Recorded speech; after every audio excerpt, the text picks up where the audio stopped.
Witajcie. Zapraszam na drugi odcinek serii Alchemia Szczęścia. Jeśli ta wewnętrzna wojna to napięcie między naszym impulsywnym nefs, naszym układem limbicznym, a naszym mądrym ruch, naszą korą przedczołową, jest rzeczywistością uznawaną zarówno przez starożytnych mędrców, jak i współczesną naukę, to jakie jest rozwiązanie? Jak odzyskać kontrolę? Używając terminologii Gazalego, jak wytresować nasze wierzchowce, nefs, aby jeździec. Ruch mógł skierować je w wybranym przez siebie kierunku, ku szczęściu i pokojowi.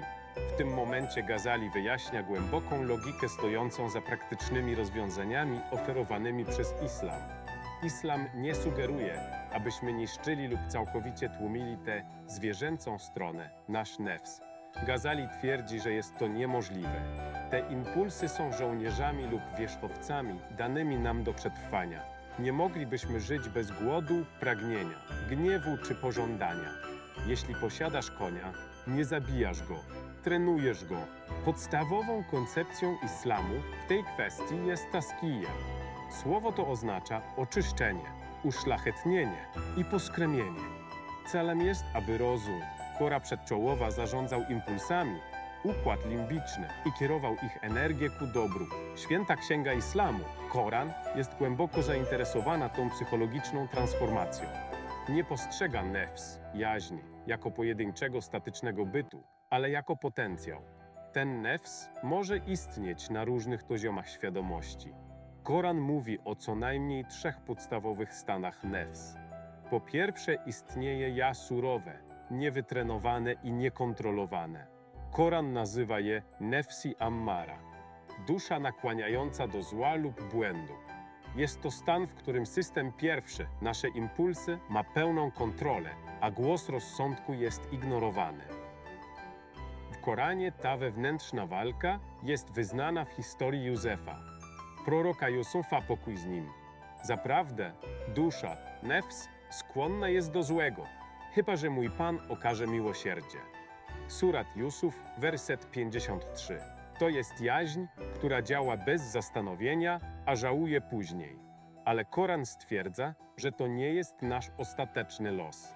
Całym celem życia jest poskromienie tej jaźni, osiągnięcie taskija. Prawdziwy sukces w życiu jest związany z tą transformacją. Zyskał pomyślność ten, kto ją duszę oczyścił. Sura Ash-Shams, werset 9. A co jest szczytem tego oczyszczenia? Taskija. Jest to nefs i mutmainna, jaźń uspokojona lub dusza uspokojona. O duszo uspokojona, powróć do Twego Pana zadowolona i ciesząca się Jego zadowoleniem. Sura Al-Fadr, werset 27. To najwyższy stan wewnętrznego pokoju, w którym ruch, kora przedczołowa, spokojnie zarządza, a nefs, układ limbiczny, jest z nim w zgodzie, a jego energia jest teraz ukierunkowana konstruktywnie. Jak więc islam proponuje osiągnąć te taskije? Jak trenuje prezesa naszego mózgu, korę przedczołową, aby zarządzał dziką energią naszego impulsywnego mózgu, układu limbicznego? Gazali wyjaśnia, że podstawowe praktyki islamu są w rzeczywistości ćwiczeniami psychologicznymi i treningiem siły woli. Spójrzmy na 3 główne przykłady. Pierwszy, post. To najbardziej bezpośrednia i potężna forma treningu siły woli. Celuje w nasze najbardziej podstawowe, zwierzęce impulsy, nefs, głód, pragnienie i popęd seksualny. Przez 30 dni w roku, w miesiącu Ramadan, muzułmanin świadomie używa swojego ruchu, kory przedczołowej, aby unieważnić krzyczące żądania nefs, układu limbicznego, domagające się natychmiastowej gratyfikacji. To tak, jakby codziennie zabierać swoją siłę woli na siłownię. Uczysz się panować nad impulsami, mówiąc nie teraz, kiedy nadejdzie właściwy czas. Drugi, modlitwa, rytualna modlitwa sala. W naszym współczesnym świecie, przesyconym powiadomieniami, e-mailami i najnowszymi wiadomościami, nasza zdolność do skupienia jest rozbita. Modlitwa w islamie jest ćwiczeniem kontroli poznawczej, powtarzanym 5 razy dziennie.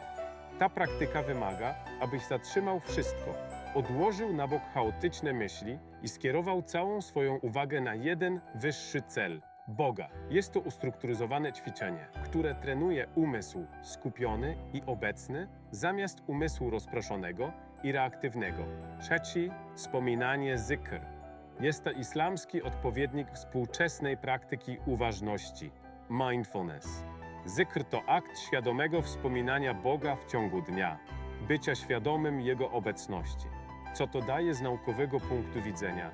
Buduje mentalną przestrzeń lub pauzę między bodźcem a Twoją reakcją. Na przykład, ktoś Cię obraża, bodziec. Twój nefs, ciało migdałowate chce natychmiast odkrzyknąć. Reakcja, ale praktyka zikr stawia między te dwa zdarzenia półsekundową pauzę. W tej krótkiej chwili Twój ruch, kora przedczołowa wkracza i pyta, jaka byłaby najmądrzejsza odpowiedź. Ta praktyka pozwala Ci wybierać swoje działania, zamiast być niewolnikiem swoich reakcji. Ghazali uczy, że te praktyki to nie tylko rytuały. To są narzędzia alchemika. Są ogniem i wodą używanymi do oczyszczania pospolitego metalu nefs. To jest właśnie alchemia szczęścia. Zwykły człowiek jest jak miedź. Ulega gniewowi, to jego drapieżna natura. Ulega chciwości, to jego zwierzęca natura.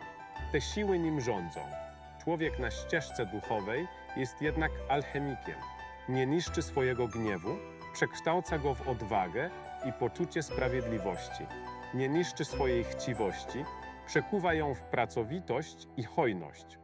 Nie niszczy swojego pożądania, kieruje je ku miłości, odpowiedzialności i budowaniu rodziny.